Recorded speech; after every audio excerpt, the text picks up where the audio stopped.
ബഹുമാനപ്പെട്ട അധ്യാപകർ, പ്രിയ സുഹൃത്തുക്കളെ, എനിക്ക് ഭയങ്കര ഒഫീഷ്യൽ ടോക്കൊന്നും എനിക്കറിയില്ല. വളരെ കാഷ്വലായിട്ട് കളിച്ചിരിച്ച് വർത്താനം പറയാനൊക്കെ എനിക്ക് അറിയുള്ളൂ. പിന്നെ അതുകൊണ്ട് നമുക്ക് നമ്മുടെ സംസാരത്തിലേക്ക് തുടങ്ങാം. 15 മിനിറ്റാണ് എനിക്ക് അനുവദിച്ചത്. സമയം എന്നത് എന്നെ സംബന്ധിച്ച് ഭയങ്കര പിശുക്കിയ സമയമാണ്. എന്നാലും ഈ 15 മിനിറ്റിനുള്ളിൽ നമുക്ക് കഥ പറഞ്ഞ് തീർക്കാമെന്ന് പ്രതീക്ഷിക്കുന്നു. അപ്പോ അൽഹംദുലില്ലാ, ആദ്യം തന്നെ അള്ളാഹുവിന് സർവസ്തുതി. ഞാൻ ഒരുപാട് തവണ പറഞ്ഞു പോയത് കൊണ്ട് മടുപ്പുണ്ടാവോ ഇല്ലെന്നൊന്നും എനിക്ക് അറിയില്ല. ഇൻഷാ അള്ളാ. എന്നാലും ഞാൻ ഈ മോട്ടിവേഷൻ പഠിക്കാൻ തുടങ്ങി 2 മാസം കഴിഞ്ഞപ്പോൾ മുതൽ കൊടുക്കുന്നതാണ്. അന്ന് പലരും എന്നോട് ചോദിച്ചു, നിങ്ങൾ പരീക്ഷ എഴുതിയ റാങ്ക് ലിസ്റ്റ് വന്ന, നിങ്ങളുടെ സംസാരം കേട്ടാത്തൊന്നും നിങ്ങൾക്ക് ജോലി കിട്ടിയെന്ന്. പക്ഷെ എന്നെ ആ മോട്ടിവേഷൻ കൊടുക്കുന്ന സമയത്ത്, അതിനു മുമ്പൊക്കെ ഭയങ്കര ആശങ്കകളായിരുന്നുവെങ്കിലും ആ മോട്ടിവേഷൻ കൊടുക്കുന്ന സമയത്ത് എനിക്ക് ആശങ്കകളൊന്നും ഉണ്ടായില്ല. ഭയങ്കര പ്രതീക്ഷയായിരുന്നു. കാരണം ഒരു ടീച്ചർ, അതായത് 2017 ഞാൻ ഒരു സ്ഥലത്ത് ഒരു സ്കൂളിൽ വർക്ക് ചെയ്യുമ്പോൾ അവിടുത്തെ ഒരു ഹിന്ദി ടീച്ചർ എൻ്റെ അടുത്ത് പറഞ്ഞു, പഠിക്കാനിരിക്കുമ്പോൾ റാങ്ക് ലിസ്റ്റില് ഏറ്റവും ആദ്യത്തെ പേര് നമ്മുടെ പേരായിരിക്കണം. ഹോൾ ടിക്കറ്റ് കിട്ടിക്കഴിയുമ്പോൾ മുൻ റാങ്ക് ലിസ്റ്റുകളൊക്കെ പരിശോധിച്ചിട്ട് അതിലെങ്ങനെയാണോ പേര് വന്നത് ആ സ്ഥാനത്ത് നമ്മുടെ പേര്, നമ്മുടെ രജിസ്റ്റർ നമ്പർ, ഇതൊക്കെ ഫസ്റ്റ് തന്നെ വരുന്നതായിട്ട് ആ ഒരു പിക്ചർ ക്രിയേറ്റ് ചെയ്യണം. ആ ടീച്ചർ അങ്ങനെ ചെയ്തിരുന്നു എന്ന് പറഞ്ഞിരുന്നു. അതൊക്കെ അങ്ങനെയൊക്കെ ഒരു മനസ്സ് വരാൻ സമയം എടുത്തു കേട്ടോ. പക്ഷെ വന്നു കഴിഞ്ഞിട്ട് അത് എൻ്റെ മനസ്സിൽ നിന്ന് പോയില്ല എന്നുള്ളതാ. അൽഹംദുലില്ലാ, നിങ്ങൾ ആദ്യം ഒരു ഫോട്ടോസ് കണ്ടായിരുന്നു. ഈ ഒരു ലെവലിലേക്ക് എത്താൻ എനിക്ക് സാധിച്ചു. പക്ഷെ എൻ്റെ ആദ്യത്തെ അവസ്ഥ, അപ്പൊ ഞാൻ ഇങ്ങനെ 1-2 പോയിന്റുകൾ, കാരണം വിശദമായി ഞാൻ പറയാൻ നിന്ന ഈ അടുത്ത് കുറെ കുട്ടികൾക്ക് പറഞ്ഞു കൊടുത്തു ആവശ്യപ്പെട്ടിട്ട്. പക്ഷെ അന്ന് 2 മണിക്കൂറോളം നീണ്ടുപോയി. പക്ഷെ ഞാൻ നോക്കുമ്പോൾ ഒരു 80 പേരുണ്ടായത് ആ 2 മണിക്കൂർ അവരുണ്ടായി എന്നുള്ളതാണ്. എന്നിട്ടും ആ കുട്ടികൾക്ക് സംശയം തീർന്നില്ല. അത്രക്കും ആശങ്കകളാണ് ഓരോരുത്തർക്കും ഉള്ളത്. അപ്പൊ അതുകൊണ്ട് ഞാൻ ചുരുക്കി ഓരോന്നും പറയാം. നിങ്ങൾ കാണുന്നുണ്ടാവും അല്ലെ? മാർക്കുകളാണ്, കുറച്ച് എക്സാമുകളുടെ മാർക്കുകൾ ആ സൈറ്റിൽ വന്നിട്ടുണ്ടായി. അതില് ഒരു 11 മാർക്ക് കിട്ടിയത് ഞാൻ എടുത്തിട്ടുണ്ട്. ഇത് കണ്ടോ 11.3330 കണ്ടോ? 2021 ഞാനൊരു കോട്ടയം, ഇതിന്റെ പകുതി പോയേക്കാണ്, കോട്ടയം LP എക്സാം എഴുതിയ എന്റെ മാർക്കാണിത്. എല്ലാവരും ഇപ്പൊ എൻ്റെ അടുത്ത് എന്താ പറയണേന്ന് അറിയാമോ? നിങ്ങളൊക്കെ ഭയങ്കര ഭാഗ്യമുള്ളവരാണ്, തൊട്ടതൊക്കെ പൊന്നാക്കണവരാണെന്ന്. അതായത് എൻ്റെ എന്തോ ഭാഗ്യം കൊണ്ടാണ് എനിക്ക് കിട്ടിയത്, എന്താ പറയാ, നിധി കിട്ടുമല്ലോ എന്നുള്ള നിലക്കൊക്കെ ഓരോരുത്തർ, അതായത് അവർക്ക് ഭാഗ്യമില്ല, എനിക്കെന്തോ ഭാഗ്യം കൊണ്ടാ കിട്ടിയെന്ന്. ഞാൻ ഫോക്കസിൽ ചേർന്ന് പഠിക്കണം, അതായത് വ്യവസ്ഥാപിതമായി ഫോക്കസിൽ ചേർന്നില്ല. ഞാൻ ഫോക്കസ് എന്ന് പറയും, പക്ഷെ അത് നമ്മുടെ ഖാലിദ് സാറിന്റെ നസറുദ്ദീൻ സാറിന്റെ ഏത് സാറിന്റെയും ക്ലാസ് നിങ്ങൾ കേട്ടോക്കി. ആ ഇൻട്രൊഡക്ഷൻ പാർട്ടിൽ അവരെപ്പോഴും പറയാറുണ്ട്, ഏതെങ്കിലും ഒരു ഫോക്കസിൽ ചേർന്നു അല്ലെങ്കിൽ ഏതെങ്കിലും ഒരു കോച്ചിങ് സെന്ററിൽ ചേർന്നു എന്ന് പറഞ്ഞിട്ട് കാര്യമില്ല. നിങ്ങൾ കഷ്ടപ്പെടുന്ന, നിങ്ങൾ പ്രവർത്തിക്കുന്നത് പോലെ ഇരിക്കൂട്ടോ റിസൾട്ട് എന്ന് അവര് തന്നെ പറയാറുണ്ട്. പക്ഷെ എനിക്ക് എന്താണോ കിട്ടിയത് ഞാൻ അതിങ്ങനെ പറയും. അപ്പൊ ഞാൻ വ്യവസ്ഥാപിതമായി, അത് ഫോക്കസിൽ ചേരുക അല്ലെങ്കിൽ ഏതെങ്കിലും കോച്ചിങ് സെന്ററിൽ ചേരുക എന്ന് പറഞ്ഞാൽ പഠനത്തിന് ഒരു വ്യവസ്ഥ ഉണ്ടാക്കുക എന്നുള്ളതാണ്. അപ്പൊ അങ്ങനെ പഠിക്കുന്നതിന് മുമ്പ് പോയി എഴുതിയ ഒരു എക്സാമാണ് ഇത്. ഈ എക്സാം എഴുതിയതിനെ കുറിച്ച് എനിക്കൊരു ഓർമ്മ പോലും ഉണ്ടായില്ല. ഈ അടുത്താണ്, ഈ തൊട്ടടുത്ത്, ഈ കഴിഞ്ഞ ദിവസങ്ങൾ റിസൾട്ട് എന്നൊക്കെ പറഞ്ഞ് മാർക്ക് എന്നും പറഞ്ഞ് വന്നപ്പോ ഞാൻ എന്തായിരിക്കും എന്ന് ഓർത്ത് ഓടി വന്ന് എടുത്തപ്പോ ഇതാണ് സംഭവം. ഈ 11 മാർക്കിന്റെ കണ്ണ് ഞാൻ വിഷമിച്ചു. എനിക്ക് ജോലിയൊക്കെ കിട്ടി, എന്നാൽ ഈ 11 മാർക്ക്, ജോലി കിട്ടി കഴിഞ്ഞിട്ട് എന്റെ സൈറ്റിൽ ഒരു 11 മാർക്ക് ഞാൻ വിഷമിച്ചു പോയായിരുന്നു. അപ്പൊ ഈ 11 മാർക്ക് നിങ്ങളുടെ ഡേറ്റും കാണുന്നുണ്ടാവും, 17/11/2021 എഴുതിയ എക്സാമിനാണ് എനിക്ക് 11 മാർക്ക് കിട്ടിയത്. ആ 11 മാർക്കിൽ നിന്ന് 71 മാർക്കിലേക്ക്, മലപ്പുറം 71, പിന്നെ കോഴിക്കോടും എനിക്ക് 71 ആണ്. അതൊരു സെയിം എക്സാം ആയിരുന്നല്ലോ. ഒന്നേ എടുത്തോളൂ എന്നാണ്. ആ, രണ്ടും സെയിം എക്സാം ആയിരുന്നു. 71 മാർക്ക്. ആ 11 മാർക്കിൽ നിന്ന് ഞാൻ ഈ 71 എത്തി എങ്ങനെയെന്നാണ് ചുരുക്കി പറയാൻ പോണേ. ഓക്കെ ഓക്കെ ആണോ? കേൾക്കുന്നുണ്ടോ? എനിക്ക് നിങ്ങളെ ഓക്കെ. അപ്പോ എങ്ങനെ എത്തി എന്നുള്ളതാണ്. അത് ആദ്യമായിട്ട് കുറേ കാര്യങ്ങൾ പറയാൻ നിന്നാൽ നടക്കൂല. അത് കുറച്ച് പോയിന്റ് മാത്രം പറയാം. ആദ്യം നമ്മൾ ചെയ്തത് എന്താന്ന് വെച്ച് കഴിഞ്ഞാല്, ഇങ്ങനെ സിലബസ് എടുക്കണമെന്നോ ആ സിലബസ് മനസ്സിലാക്കണമെന്നോ ഒന്നും എനിക്ക് അറിഞ്ഞൂടാ. ഞാൻ ഈ ഫോക്കസിൽ ചേർന്നേക്ക് മുമ്പ് എനിക്കൊരു അറബിക്ക് എങ്ങനെ പഠിക്കണം എന്ന് ഒരു ഐഡിയയും എൻ്റെ മുമ്പിൽ ഉണ്ടായില്ല. ഒരു ഗൈഡ് എൻ്റെ കയ്യിലുണ്ടായി, പക്ഷെ അതിൽ മുഴുവനും തെറ്റായിരുന്നു. പിന്നെ ഞാൻ ജനറൽ, അതായത് ഒരു യൂണിവേഴ്സിറ്റി അസിസ്റ്റന്റ് എക്സാമിന് വേണ്ടിയിട്ട് ആ സമയത്ത് വിളിച്ചിരുന്നു. അപ്പൊ ഞാൻ ജനറൽ പഠിക്കാൻ ഒരു സാറിന് വീടിന്റെ തൊട്ടടുത്ത് ഒരു സാറിന്റെ അടുത്ത് പോയിരുന്നു. അത് കഴിഞ്ഞ് ഞാൻ നോട്ടുകളൊക്കെ പ്രിപ്പയർ ചെയ്തു. 2 മാസം ജനറലിന് വേണ്ടി ജിക്ക് കുറെ നോക്കിയിരുന്നു. നോട്ടൊക്കെ നോക്കിയിരുന്നു. വഴിയെ പറയാം നോട്ട് എങ്ങനെ എഴുതിയെന്ന് ഞാൻ പറയാം. നോക്കിയിരുന്നു. പിന്നെ ഒരു HS എക്സാമിന് 1 മാസം ഉള്ളപ്പോഴാണ് ഞാൻ ഫോക്കസിൽ ചേരണത്.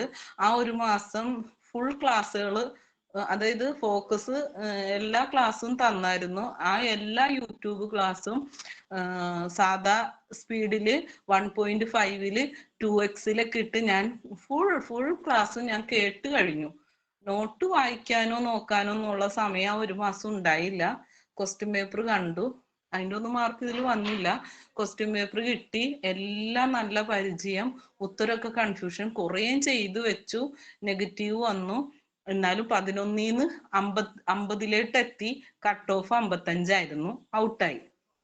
അത് ജൂലൈ 2023 ജൂലൈ 13 ആട്ടായിരുന്നു ആ എക്സാം. അത് കഴിഞ്ഞാണ് ഫോക്കസിൽ UP ബാച്ച് തുടങ്ങണേ. ഓഗസ്റ്റിലാണ് UP ബാച്ച് തുടങ്ങിയത്. ജൂലൈ 15 ഓഗസ്റ്റ് ആണോ? ഓഗസ്റ്റിലൊക്കെ ഞാൻ പഠനത്തിലേക്ക് ഇറങ്ങി.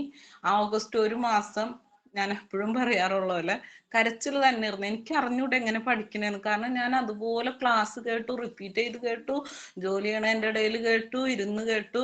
ഇരിക്കാൻ പറ്റുമൊക്കെ എന്തെങ്കിലുമൊക്കെ നോട്ട് എഴുതും. വ്യവസ്ഥാപിതമായിട്ടല്ല, എന്തൊക്കെയോ നോട്ടുകൾ എഴുതും. ആ സമയത്ത് നെഹ്റു നോട്ട് ഞാൻ എഴുതി. ഹാരിസ് സാറിന്റെ നോട്ട് കുത്തി പിടിച്ചിരുന്ന് നെഹ്റു ഫുള്ളും ഞാൻ എഴുതിയെടുത്തായിരുന്നു. സാറിന്റെ ക്ലാസ് കേട്ട് സാർ ഇടയിൽ പറയണ കാര്യങ്ങൾ ആദ്യം PDF നോക്കി നോട്ട് എഴുതും. എന്നിട്ട് ആ PDF നോട്ട് എഴുതിയത് വെച്ചിട്ട് സാറിന്റെ ക്ലാസ് കേൾക്കും. അപ്പൊ ക്ലാസ്സിന്റെ ഇടയിൽ സാർ എക്സ്ട്രാ പോയിന്റ് പറയണത് ആ നോട്ടിന്റെ, ഞാൻ എഴുതി വെച്ച നോട്ടിന്റെ സൈഡില്, ആ പേജിന്റെ സൈഡിലിട്ട് എഴുതി വെക്കും. അങ്ങനെ നെഹ്റു ഞാൻ ആ 1 മാസം HSAക്ക് വേണ്ടി നമ്മുടെ ഫോക്കസ് ക്ലാസ് കേട്ടപ്പോ നെഹ്റു നോട്ട് എഴുതിയിരുന്നു. മറ്റു നോട്ടുകളൊന്നും എഴുതാനിരുന്ന എവിടെ എത്തൂല, ഒരു രക്ഷയില്ല. പിന്നെ നോട്ടുകളൊക്കെ പ്രിന്റ് എടുത്തിരുന്നു. ക്ലാസ് കേൾക്കുമ്പോ ഇരിക്കാൻ കിട്ടുന്ന സമയമാണ്. അപ്പൊ എത്ര നേരം ഇരിക്കണോന്നൊന്നും അന്ന് ഐഡിയ ഇല്ല. അപ്പൊ വീട്ടിലെ ജോലിയൊക്കെ കഴിഞ്ഞ് ഒരു സമയം ഇരിക്കുമ്പോ, അതായത് വ്യവസ്ഥാപിതമായ ഒരു ടൈം ടേബിൾ ഒന്നും ഇല്ലാത്തതുകൊണ്ട് ഇരുന്ന് ക്ലാസ് കേൾക്കുന്ന ടൈം കുറവായിരുന്നു. അപ്പോൾ കുറച്ചൊക്കെ എന്തെങ്കിലും നോട്ട് കുറിച്ചെടുക്കേ അങ്ങനെയൊക്കെ ചെയ്യുള്ളൂ. അപ്പൊ അതായിരുന്നു ആ HSAയുടെ ആ സമയത്ത്. പിന്നെ LPയിലേക്ക് കയറി കഴിഞ്ഞപ്പോ നമ്മൾ ഇവരുടെ ക്ലാസ് കേൾക്കുമ്പോൾ എനിക്ക് കിട്ടിയ ഐഡിയകളാണ് എന്ത്, മറ്റുള്ള മുന്നേ കഴിഞ്ഞു പോയവരോട് സംസാരിക്കുക, അവരുടെ അടുത്തുനിന്ന് കാര്യങ്ങൾ അറിയുക. അതേപോലെ ടൈം ടേബിൾ വേണമെന്നും ക്വസ്റ്റ്യൻ പേപ്പർ ആൻസർ ചെയ്യണമെന്നും ഇതെല്ലാം എനിക്ക് ഈ നമ്മുടെ ഖാലിദ് സാറിന്റെ നസറുദ്ദീൻ സാറിന്റെ ഒക്കെ ആ ഇൻട്രൊഡക്ഷൻ പാർട്ടിയിൽ നിന്ന് കിട്ടിയ ഐഡിയാസ് ആണ്. അങ്ങനെ ഞാൻ കുറെ പേരെ സമീപിച്ചിരുന്നു. പക്ഷെ അപ്പോഴും എനിക്ക് ആത്മവിശ്വാസം ഒന്നും വന്നിരുന്നില്ല. അതായത് ഒരു ഓഗസ്റ്റ് സെപ്റ്റംബർ മാസത്തിലൊക്കെ ഭയങ്കര സങ്കടത്തിലായിരുന്നു. ഒരു സെപ്റ്റംബർ മാസമൊക്കെ ആയി കഴിഞ്ഞപ്പോഴത്തേനും ഒരു ആത്മവിശ്വാസം വന്നു, ഒരു ഐഡിയ കിട്ടി എങ്ങനെ പഠിക്കണം എന്ന്. അപ്പൊ ഞാൻ സിലബസ് പ്രിന്റ് എടുത്ത് അത് ശരിക്കും വായിച്ച് മനസ്സിലാക്കി. അപ്പൊ GK നോക്കുമ്പോൾ കുറെയൊക്കെ ടോപ്പിക്ക് എൻ്റെ നോട്ടിൽ വന്നിരുന്നു. അപ്പൊ ആദ്യം GK നോട്ടിന്റെ കാര്യം അങ്ങ് പറഞ്ഞേക്കാം. ഞാൻ എഴുതി, എല്ലാവരും ചോദിക്കും എങ്ങനെ ടീച്ചർ എഴുതിയെന്ന് ചോദിക്കാറുണ്ട്. അപ്പോ ഞാൻ പറഞ്ഞു, ഇന്ന് ഞാൻ ഫോട്ടോ എടുത്ത് വെച്ചിട്ടുണ്ട് നിങ്ങൾക്ക് അതിന്റെ മോഡൽ കാണിക്കാൻ. ഇപ്പൊ ഇതിലില്ല, ഞാൻ ഇതിന്ന് പുറത്തേക്ക് പോകുമ്പോ അത് കാണിച്ചു തരാം. അപ്പൊ ഞാൻ ഫോട്ടോ എടുത്ത് വെച്ചിട്ടുണ്ട്, കാണിക്കാം. ഇൻഷാല്ല ജിക്ക് ഞാൻ നോട്ട് എഴുതിയത് എങ്ങനെയാന്ന് വെച്ചാൽ 2 മാസം യൂണിവേഴ്സിറ്റി അസിസ്റ്റന്റിന് വേണ്ടി പഠിച്ചു. അതിലൊന്നും എനിക്ക് ചെയ്യാൻ പറ്റിയില്ല.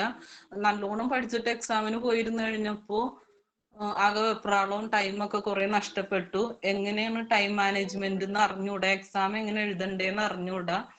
അപ്പൊ ഇതെല്ലാം എനിക്ക് മുന്നേ നമ്മുടെ ഫോക്കസിൽ പഠിച്ച റാങ്ക് മേടിച്ച ജോലിക്ക് കയറിയ കുട്ടികളുടെ അടുത്തുനിന്ന് കിട്ടി. അപ്പൊ ഈ കുട്ടികളൊക്കെ പരിചയപ്പെട്ടത് എങ്ങനെയെന്ന് വെച്ച് കഴിഞ്ഞാല് ഫോക്കസ് ഒരു ഓഫ്ലൈൻ ക്ലാസ് വെച്ചു, ഒരു എക്സാം വെച്ചു, മോഡൽ എക്സാം വെച്ചു കോട്ടക്കൽ വെച്ച്. അതിനാണ് ഞാൻ ആദ്യമായിട്ട് പോണത്. ഞാൻ ഇവിടുന്ന് പോയി, കാരണം എന്റെ ലാസ്റ്റ് ടൈമാണ്. ജോലി ഉണ്ടായിരുന്ന ജോലി കളഞ്ഞിട്ട് ഞാൻ ഇരിക്കുന്നതാണ്. അപ്പൊ ഞാൻ എത്രമാത്രം കഷ്ടപ്പെടണോ, ഏതൊക്കെ വഴിയിലൂടെ പോണോ ആ വഴിയിലൂടെ ഒക്കെ ഞാൻ പോകും എന്നൊരു ഉറച്ച തീരുമാനം എനിക്ക് ഉണ്ടായിരുന്നു. അതുകൊണ്ട് കോഴിക്കോടേക്ക് ഞാൻ പോയി. അവിടെ വെച്ചിട്ട് അന്ന് നടത്തിയ എക്സാമിൽ 3 കുട്ടികൾ ഫസ്റ്റായി. ആദ്യത്തെ 3 റാങ്കുകാര്, അതായത് അന്നത്തെ എക്സാമിൽ 3 റാങ്കുകാര് അവരുടെ മുൻ പഠനാനുഭവങ്ങളൊക്കെ അവിടെ സംസാരിച്ചു. യൂണിവേഴ്സിറ്റി കോളേജില്, കാലിക്കട്ട് യൂണിവേഴ്സിറ്റി കോളേജില് മരത്തിന്റെ ചുട്ടിലിരുന്ന് പഠിച്ചതും അവർ പറഞ്ഞ കാര്യങ്ങളൊക്കെ ഇതായി. അവരോട് ക്ലാസ് കഴിഞ്ഞ സമയത്ത് അവരുടെ അടുത്ത് പോയി കാര്യങ്ങൾ ചോദിച്ചു മനസ്സിലാക്കി. അങ്ങനെയൊക്കെയാണ്. അത് കഴിഞ്ഞ് ഒരു സെപ്റ്റംബർ ഒക്കെ ആയപ്പത്തിന് ഞാനൊന്ന് ഓക്കെ ആയി. അങ്ങനെ നമ്മുടെ ഗ്രൂപ്പില് ലിങ്ക് ഇട്ട് വായിക്കാൻ തുടങ്ങി. അതിൽ നിന്ന് കുറച്ചുപേരെ സെലക്ട് ചെയ്ത് ഗ്രൂപ്പ് സ്റ്റഡി, അവസാനം ഒരു ഗ്രൂപ്പ് സ്റ്റഡിയിലേക്ക് വന്നു.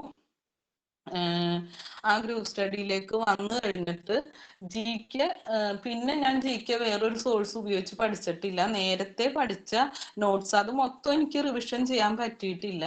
ആ നോട്ട് എങ്ങനെ തയ്യാറാക്കിയെന്ന് വെച്ചാൽ 2022 ഫെബ്രുവരി മുതൽ പിന്നോട് ഇങ്ങോട്ടുള്ള ജനറൽ എക്സാമിന്റെ ക്വസ്റ്റ്യൻ പേപ്പേഴ്സ് എടുത്തിട്ട് അതിൽ നിന്ന് എന്താണ് എൻ്റെ നോട്ടിൽ കൂടുതലും, അതായത് മാത്സും സയൻസും ഒക്കെ മാത്സ് ഒക്കെ ഞാൻ വേറെ ഒരു 3-4-5 നോട്ട് എഴുതിയിട്ടുണ്ടായി. പക്ഷെ ജിക്ക് പിന്നെ ഞാൻ നോക്കിയ നോട്ടില് നമ്മുടെ സിലബസിലെ കാര്യങ്ങളെ മെയിൻ ആയിട്ട് ഉണ്ടായുള്ളൂ.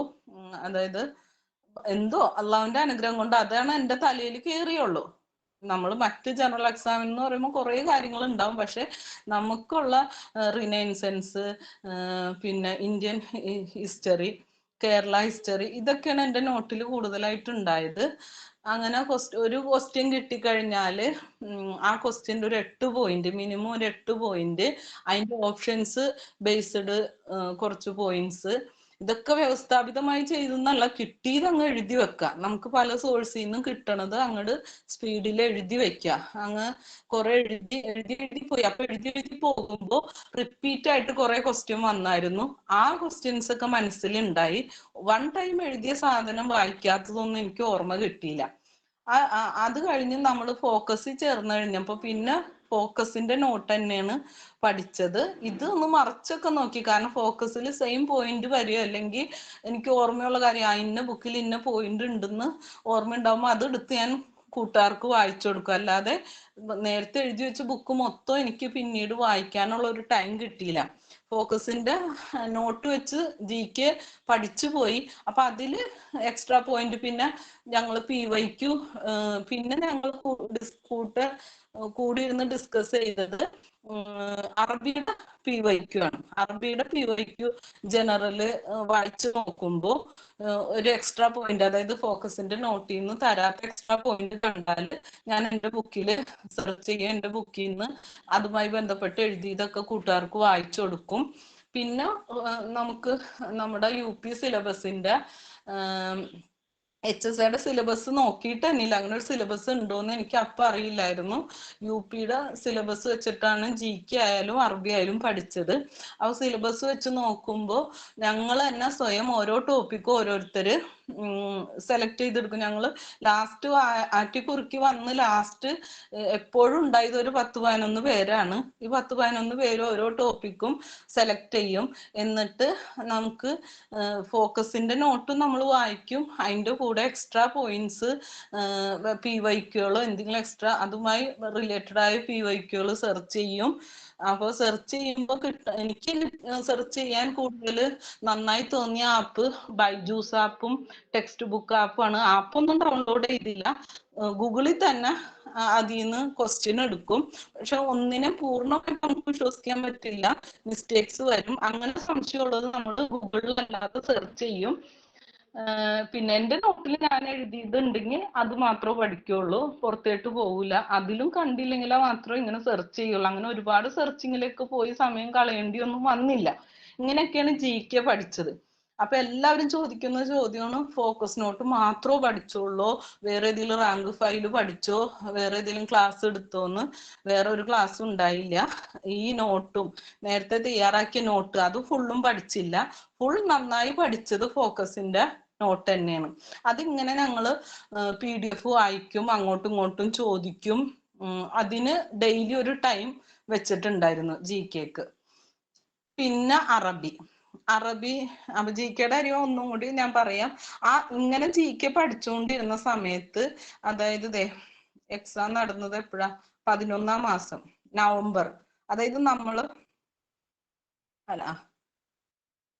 കണ്ടോ, 2023 നവംബർ. അപ്പൊ ഈ GK പഠിച്ചുകൊണ്ടിരുന്ന സമയത്ത് എനിക്ക് 100ൽ കിട്ടിയതാണ്. ഇത് സയൻസും മാത്സും ഇതൊന്നും നോക്കാതെ കിട്ടിയ മാർക്കാണ്. അതായത് GKക്ക് 42 മാർക്ക്. റാങ്ക് ലിസ്റ്റിൽ ഒന്നും വന്നില്ല കേട്ടോ, ഷോർട്ട് ലിസ്റ്റിലോ ഒന്നിലും ഉൾപ്പെട്ടില്ല. പിന്നെ ആ സമയത്ത് എഴുതിയൊരു ഇതാണ് UP സ്കൂൾ ടീച്ചർ മലയാളം. അപ്പൊ അതില് കുറെ ടോപ്പിക്കൊന്നും ടെക്സ്റ്റ് റിലേറ്റഡ് മറ്റു സയൻസ് ടോപ്പിക്കുകളൊക്കെ കുറെ ഉണ്ടായി, അതൊന്നും എനിക്ക് കിട്ടിയില്ല. റിനൈൻസെൻസ് അങ്ങനെ പൊതുവായി GKന്ന് കിട്ടിയ മാർക്കാണ് 19. പിന്നെ ആ സമയത്ത് നടന്ന വേറൊന്ന്, ഹൗസ് കീപ്പർ എന്ന് പറഞ്ഞൊരു എക്സാം എഴുതി, 50 മാർക്ക് കിട്ടി.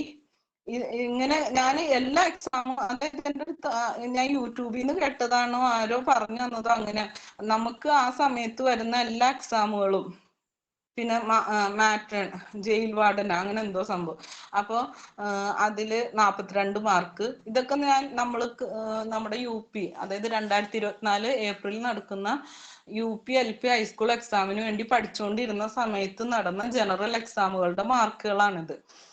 അപ്പൊ 42 മാർക്ക്. അന്നൊക്കെ ഈ മാർക്ക് കാണുമ്പോൾ ഭയങ്കര വിഷമം ഉണ്ടായി, ഇത്രയൊക്കെ പഠിച്ചിട്ട് ഇത്രയും മാർക്കുള്ളൂന്ന്. പക്ഷെ കുറെ ടോപ്പിക്ക്, അതായത് ഒരു ജനറൽ എക്സാം എന്ന് പറയുമ്പോഴത്തേനും 10ഓളം ടോപ്പിക് ഉണ്ടാവും. അതില് പല ടോപ്പിക്കും അവോയ്ഡ് ചെയ്തിട്ട് പഠിച്ച GKന്ന് കിട്ടിയ മാർക്കാണ് ഇത്. അപ്പൊ അങ്ങനെ എക്സാം കുറെ എഴുതി നോക്കുമ്പോ എന്താ ഗുണം എന്ന് വെച്ച് കഴിഞ്ഞാല്, എക്സാം ഹോളിൽ കയറുമ്പോ നമുക്കൊരു പേടിയുണ്ട്. ആ പേടി മാറ്റിയെടുക്കാനും, ഇത്രയും പഠിക്കുമ്പോ എനിക്ക് ഇത്രയൊക്കെ കിട്ടും, ഇന്ന ചോദ്യങ്ങള്, അതായത് നമുക്കറിയാവുന്ന ചോദ്യം വരെ തെറ്റിച്ചിട്ടുണ്ട് ഈ ക്വസ്റ്റ്യൻ പേപ്പറിൽ. ഈ എക്സാം ഒക്കെ കഴിഞ്ഞപ്പോൾ ഈ ക്വസ്റ്റ്യൻ പേപ്പർ ഞങ്ങൾ ഗ്രൂപ്പിൽ ഡിസ്കസ് ചെയ്യായിരുന്നു, ഗൂഗിൾ മീറ്റ് വെച്ചിട്ട് ഞങ്ങൾ ഡിസ്കസ് ചെയ്യും. അപ്പോൾ ചില സിമ്പിളായ ക്വസ്റ്റ്യൻ വരെ നെഗറ്റീവ് അടിച്ചു പോയിട്ടുണ്ട്. ആ ഡിസ്കസ് ചെയ്യുമ്പോഴാണ് നമ്മുടെ വീക്ക്നെസ് തിരിച്ചറിയണേ. അപ്പൊ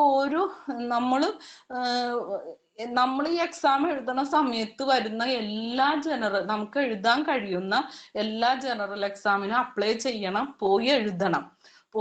എന്തിനാന്ന് വെച്ച് കഴിഞ്ഞാൽ, ഈ എക്സാം ഹോളിലേക്ക് പോണ സമയം മുതൽ നമുക്കൊരു വെപ്രാളം തുടങ്ങും. അത് ഇങ്ങനെ ട്രെയിൻ ചെയ്ത് ശീലിച്ച് മാറ്റാൻ എക്സാം ഹോളിൽ ഇരിക്കുമ്പോൾ ഒരു പാനിക് മൈൻഡ് ഉണ്ട്, അതും മാറി കിട്ടും. അതോടൊപ്പം തന്നെ നമ്മൾക്ക് ബൈഹാർട്ടാക്കിയ നമ്മുടെ തലച്ചോറിലുള്ള കാര്യങ്ങൾ എങ്ങനെ എക്സാം ഹോളിൽ നമുക്കത് അപ്ലൈ ചെയ്യാൻ പറ്റും, ഏതൊക്കെ തരത്തിൽ നമുക്ക് നെഗറ്റീവ് വരും, ഏതൊക്കെ തരത്തിൽ നമ്മൾ തെറ്റിദ്ധരിക്കപ്പെടും. ഒരു ക്വസ്റ്റ്യൻ കാണുമ്പോൾ നമ്മൾ തെറ്റിദ്ധരിക്കുന്നത് നമ്മുടെ കഴിവുറവല്ല, അങ്ങനെ തെറ്റിദ്ധരിച്ച് തെറ്റായ ഓപ്ഷനിലേക്ക് എത്തിച്ചേരാനുള്ള ട്രിക്ക് ആ ക്വസ്റ്റ്യനിൽ അവരുണ്ടാക്കി വെച്ചിട്ടുണ്ടാവും. അപ്പൊ ഈ ട്രിക്കുകളൊക്കെ തിരിച്ചറിയാനുമാണ് നമ്മൾ ഈ എക്സാമുകൾ എഴുതി നോക്കണേ. അതിൽ ചിലപ്പോൾ ഭയങ്കര കുറവ് മാർക്കായിരിക്കും. ഈ കുറവ് മാർക്കൊന്നും നമ്മുടെ പരാജയമല്ല. അതായത് ഇപ്പൊ ഞാൻ ഈ കാണിച്ചെന്ന ഏതെങ്കിലും ഇതില് ഞാനുണ്ടോ നോക്കിയേ, ഞാനില്ല. ഇതിലൊന്നിലും റാങ്ക് ലിസ്റ്റിലൊന്നും ഞാൻ വന്നിട്ടില്ല, കണ്ടോ. അപ്പൊ ഈ റാങ്ക് ലിസ്റ്റിൽ ഞാൻ പെട്ടില്ല എന്നതോ, അല്ലെങ്കിൽ എനിക്ക് പകുതി മാർക്ക് പോലും, ആകെ ഒരു എക്സാമിനാണ് പകുതി മാർക്ക്, 50 മാർക്ക്, കണ്ടോ. ഒരു എക്സാമിനാണ് 50 മാർക്ക് കിട്ടിയേക്കണേ. ബാക്കി എല്ലാ എക്സാമിനും പകുതി താഴെ ഭാഗം പോലും മാർക്ക് കിട്ടിയിട്ടില്ല. അതെ, ഒരെണ്ണത്തിന് 11. ഈ പരാജയം ഒന്നും എന്തല്ല നമ്മളുടെ നമ്മുടെ അവസാനമല്ല. മനസ്സിലായോ? അത് നമ്മളെ തിരിച്ചറിയാനുള്ള പരാജയങ്ങളാണ് നമുക്ക് ഉണ്ടാവുന്ന ഓരോ പ്രശ്നങ്ങളും പരാജയങ്ങളെന്നും മനസ്സിലാക്കുക. അപ്പൊ GKയുടെ കാര്യം അത്രേ ഉള്ളൂ. പിന്നെ അറബി പഠിച്ചത് ഫോക്കസ് നോട്ട് മാത്രമാണ്. കാരണം അറബി പഠിക്കാൻ തുടങ്ങിയത് ഫോക്കസിൽ കയറിയ പിന്നെയാണ്. UP എക്സാമിന്റെ ജൂലൈക്ക് മുമ്പ് നെഹ്റു ഒരുവിധം പഠിച്ചെന്ന് പറഞ്ഞല്ലോ. നെഹ്റു പഠിച്ചിട്ട് ഞാൻ തെറ്റിച്ചു. നെഹ്റു പഠിച്ചിട്ടും HSA എക്സാമിന് നെഹ്റു സിമ്പിൾ ആയതുവരെ ഞാൻ തെറ്റിച്ചിട്ടുണ്ടായിരുന്നു. അപ്പോ എനിക്ക് മനസ്സിലായ ഒരു കാര്യം എന്താന്ന് വെച്ചത്, നമുക്കൊരു കണ്ടന്റ് അറിയണം. അറിയാത്ത സാധനം നമ്മൾ കണ്ണും പൂട്ടി 1 2 3 എന്നൊക്കെ എണ്ണി കറുപ്പിക്കേണ്ടി വരും. അതൊന്നും ഈ PSC എക്സാമിന് പറ്റൂല. കാരണം നെഗറ്റീവ് മാർക്കുന്ന വില്ലൻ അവിടെ ഉണ്ട്. അപ്പൊ തോന്നിയത് പോയി നമുക്ക് കുത്താൻ പറ്റില്ല. നമുക്ക് ഉറപ്പുണ്ടായാലേ കുത്താൻ പറ്റുള്ളൂ. ഈ ഉറപ്പ് എങ്ങനെ വന്നേ? കണ്ടന്റ് നമുക്ക് അറിഞ്ഞിരിക്കണം. ഈ കണ്ടന്റ് അറിഞ്ഞാൽ മാത്രം പോരാന്നുള്ളതാണ് HSA, അതായത് HSA തിരുവനന്തപുരം എക്സാം എന്നെ പഠിപ്പിച്ചത്. കണ്ടന്റ് അറിഞ്ഞാൽ പോരാ, പിന്നെ എന്ത് വേണം? എങ്ങനെയാണ് ക്വസ്റ്റ്യൻ വരാ, ഈ ക്വസ്റ്റ്യൻ നമ്മളെ എങ്ങനെയൊക്കെ തെറ്റിദ്ധരിപ്പിക്കും, ഇതിൽ അവർ ഒളിപ്പിച്ചു വെച്ചേക്കണ ആ സമയത്ത് ക്വസ്റ്റ്യൻ പേപ്പറിൽ നമ്മൾ തമാശക്ക് പറയണ കാര്യമാണ്. കുറെ ലായ് ഉണ്ടാവും, കുറെ മായി ഉണ്ടാവും, പിന്നെന്താണ് കുറച്ച് വേർഡ്സുകൾ ഞങ്ങൾ കണ്ടുപിടിച്ചേർന്ന് ഇത്യാദി സാധനങ്ങളെ സൂക്ഷിക്കുക എന്നൊക്കെ പറഞ്ഞ് ഞങ്ങൾ എപ്പോഴും പറയുമായിരുന്നു. അങ്ങനെ ക്വസ്റ്റ്യൻ പേപ്പറിൽ നമ്മളെ ഇടങ്ങേറിലാക്കാവുന്ന പല സാധനങ്ങളുണ്ടാവും. ചിലപ്പോൾ നമ്മൾക്ക് കിട്ടുന്ന ക്വസ്റ്റ്യൻ പേപ്പറിൽ ആദ്യത്തെ ഒരു 5 എണ്ണം നമ്മൾ കേട്ടിട്ട് പോലും ഉണ്ടാവാത്ത സാധനം ആയിരിക്കും. ചിലപ്പോൾ കേട്ടിട്ടുണ്ടാവും. ആ വെപ്രാളത്തിൽ നോക്കുമ്പോൾ ഒരു പരിചയവും തോന്നാത്ത പോലെ ഒരു 5 ക്വസ്റ്റ്യൻ നമ്മൾ കാണും. അപ്പോഴും നമ്മൾ ഡൗൺ ആവും. അപ്പോൾ ഇങ്ങനെയൊക്കെ പല പ്രശ്നങ്ങളും അഭിമുഖീകരിക്കുന്നത് കൊണ്ടാണ് കണ്ടന്റ് അറിഞ്ഞിട്ടും നമ്മൾ റാങ്ക് ലിസ്റ്റിൽ വരാത്തത് എന്ന ഒരു ബോധ്യം എനിക്കുണ്ടായി. അപ്പൊ ആ പ്രശ്നങ്ങളെ പരിഹരിക്കാനുള്ള പണിയാണ് ചെയ്തത്. ഇനി ചെയ്തത് എന്താന്ന് വെച്ച് കഴിഞ്ഞാല്, നസറുദ്ദീൻ സാറെ സമയം കഴിയാറായി ഒന്ന് ഓർമ്മപ്പെടുത്തണേ. ചെയ്തത് എന്താന്ന് വെച്ച് കഴിഞ്ഞാല്, ഞങ്ങൾ ഒരു ദിവസത്തെ 4 മണിക്ക് നമ്മൾ തുടങ്ങും. അതായത് 3:45 എണീക്കും. എണീറ്റ് നമ്മള് ഒരു 2 റക്അത്ത് നിസ്കരിച്ച് കറക്റ്റ് 4 മണി എന്ന് പറഞ്ഞാൽ 4 മണി നിർബന്ധമാണ്. ഒരു നിർബന്ധ ബുദ്ധി നമ്മൾ വെച്ചു എന്നുള്ളതാണ്. കാരണം കാലാകാലം പഠിക്കാൻ പറ്റില്ല. അത് എൻ്റെ ജീവിതം തന്നെ തെളിവ്. PSC കഴിഞ്ഞിട്ട് നെറ്റ് എഴുതാന്ന് വിചാരിച്ചിട്ട് എനിക്ക് നെറ്റിന് ഇതുവരെ എനിക്ക് പഠിക്കാനിരിക്കാൻ പറ്റിയിട്ടില്ല. റിവിഷൻ നടത്തിയില്ലെങ്കിലോ എത്ര അറിവുണ്ടെന്ന് പറഞ്ഞിട്ട് കാര്യമില്ല. 2 പ്രാവശ്യം നെറ്റ് എഴുതി കട്ട് ഓഫിന്റെ തൊട്ടടുത്ത് വെച്ച് ഞാൻ ഔട്ടായി. അപ്പൊ എത്ര അറിവുണ്ടായിരുന്നോ, എനിക്ക് പണ്ട് റാങ്ക് കിട്ടിയെന്നോ ഒന്നും പറഞ്ഞിട്ട് കാര്യമില്ല. ഓരോ എക്സാമിനും നമ്മൾ റിവിഷൻ ചെയ്തേ മതിയാവും. അപ്പൊ അതുകൊണ്ട് തന്നെ നിർബന്ധ ബുദ്ധി നമ്മൾ ഓർക്കുക, എനിക്ക് എൻ്റെ ജോലിയും എൻ്റെ മറ്റു കാര്യങ്ങളുടെ ഒപ്പം ഇത് PSC പഠനം സൈഡായിട്ട് കൊണ്ടുപോയി എനിക്ക് എന്തെങ്കിലും ജോലി കിട്ടിയാൽ മതി, ഇനി ഓക്കെ. പക്ഷെ അത് എന്ന് വരെ പോകുന്നൊന്നും നമുക്ക് ഉറപ്പിക്കാൻ പറ്റൂല. ചിലപ്പോ ചക്ക വീണ് മൊയില് ചാവാം, ചിലപ്പോ മൊയില് ചാവാതെയും ഇരിക്കാം. അപ്പൊ പിന്നെ നമ്മൾക്ക് ഇരിക്കണ സമയം പ്രത്യേകിച്ച് സ്ത്രീകൾ, ഇനി പുരുഷന്മാരായാലും അവർക്കും ഉണ്ടാവും ബുദ്ധിമുട്ട്. ഒന്നും പഠിച്ചുകൊണ്ട് എടുക്കാൻ പറ്റില്ല. അപ്പൊ നമ്മൾ തൊട്ടടുത്തൊരു എക്സാം ഉണ്ടെന്ന് അറിഞ്ഞ്, അല്ലെങ്കിൽ നെക്സ്റ്റ് എക്സാമിൽ ഞാൻ വിൻ ചെയ്യണം എന്ന് ഉറപ്പിച്ചു കഴിഞ്ഞാല് പിന്നെ നമുക്ക് നിർബന്ധ ബുദ്ധി വേണം. അപ്പൊ 2 കാര്യം ഞാൻ പറഞ്ഞു. മനസ്സിനെ ഒരുക്കുക എന്നുള്ളത്. രണ്ടാമത്തെ കാര്യം സിലബസ് പ്രിന്റ് എടുക്കുക, സിലബസ് നന്നായി മനസ്സിലാക്കുക എന്നുള്ള കാര്യം. പിന്നെ ഒരു കാര്യം കൂടി പറഞ്ഞു, GK എങ്ങനെ പഠിച്ചു. പിന്നെ ഇനി അറബിക്കും നമ്മുടെ നോട്ട് തന്നെ പഠിച്ചത് റിവിഷൻ ചെയ്തു. അത് പഠിച്ച ടൈം 4 മണി മുതൽ സുബഹി ബാങ്ക് വിളിക്കുന്ന വരെയും നമുക്കറിയാവുന്ന ടോപ്പിക്ക് വായിക്കും. അറിയാവുന്നത്, പുതുതായിട്ടുള്ള കാര്യമല്ല, അറിയാവുന്നത്. അത് കഴിഞ്ഞ് നമസ്കാരമൊക്കെ കഴിഞ്ഞ് നമ്മൾ അടുക്കളയിൽ രാത്രി വരെയുള്ള എല്ലാ ഭക്ഷണവും ആ സുബഹി നമസ്കാരം കഴിഞ്ഞ് പിന്നെ ഒരു 9:30 വരെയുള്ള ടൈമിൽ എല്ലാ ഭക്ഷണവും ജോലിയും ആ സമയത്ത് എന്താണോ ചെയ്യാൻ പറ്റിയ ഭക്ഷണം എന്തായാലും റെഡിയാക്കി വെക്കും. മറ്റു ക്ലീനിങ് വർക്കുകൾ പറ്റിയാൽ ചെയ്യും, ഇല്ലെങ്കിൽ അത് അവിടെ കിടക്കും. വീട്ടുകാരോടൊക്കെ പറഞ്ഞ് ഇനി ഒരു 8 മാസത്തേക്ക് ഇങ്ങനെ ഇരിക്കുള്ളൂ എന്ന് പറഞ്ഞ് സമ്മതം വാങ്ങിച്ചു. അതങ്ങനെ ചെയ്യും.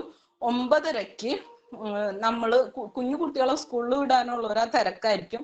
അല്ലാത്തവര് 9:30 മുതൽ 10:30 വരെ ക്വസ്റ്റ്യൻ പേപ്പറുകൾ PYQകൾ ക്വസ്റ്റ്യനും ആൻസറും വായിച്ചു കൊടുക്കും. അപ്പൊ മറ്റുള്ളവർ ഇയർഫോൺ വെച്ച് അത് കേട്ട് പഠിക്കും.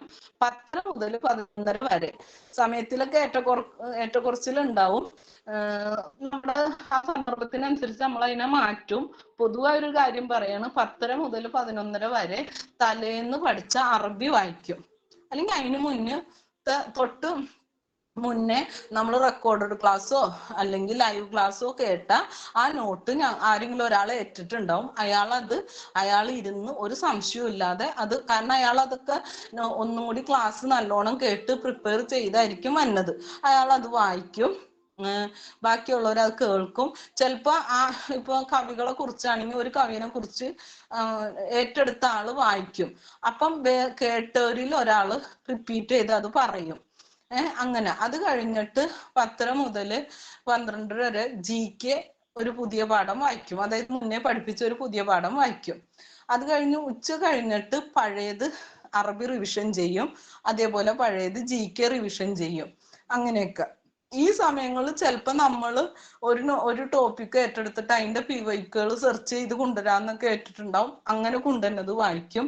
എല്ലാ വൈകുന്നേരവും നമ്മൾ PYQ ഡിസ്കഷനാണ് നടത്തുക. ചിലപ്പോൾ ക്വസ്റ്റ്യൻ പേപ്പർ ഇട്ടിട്ട് അത് ഡിസ്കഷൻ ചെയ്യും. അങ്ങനെ അത് കഴിഞ്ഞ് 2 ദിവസം കഴിഞ്ഞ് വീണ്ടും റിവിഷൻ ചെയ്യും.